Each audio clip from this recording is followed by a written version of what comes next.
Mayong buntag mga binati ug minahal kong matalumnon. Welcome to my channel. Welcome to Eco TV News, ang channel sa kalambuan sa lungsod sa Matalom.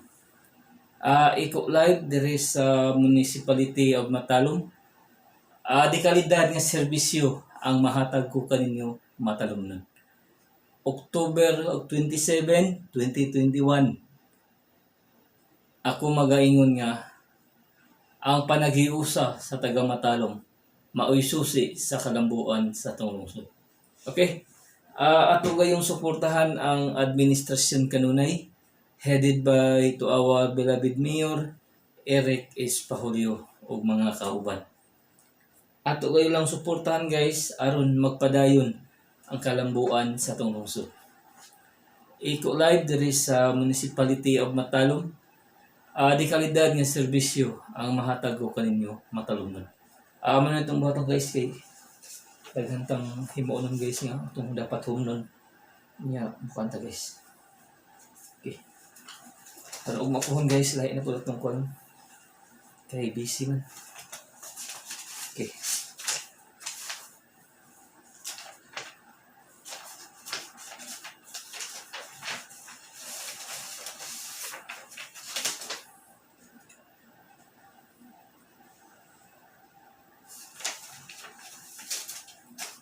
Ako naghangyo balikon ko.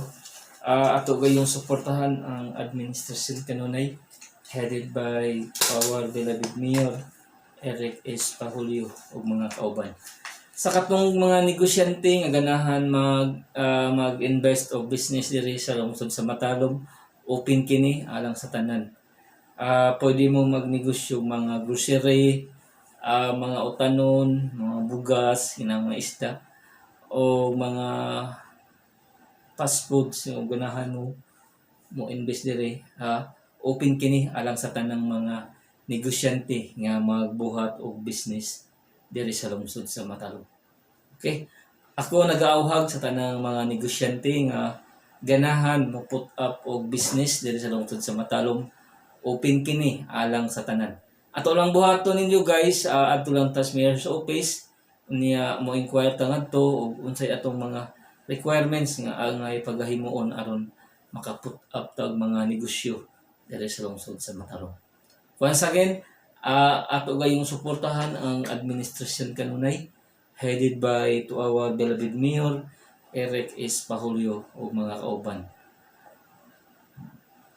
Welcome to my channel, welcome to Eco TV News, ang channel sa kalambuan sa lungsod sa Matalom.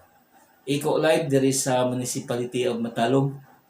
Di kalidad nga serbisyo ang mahatag ko kaninyo Matalom.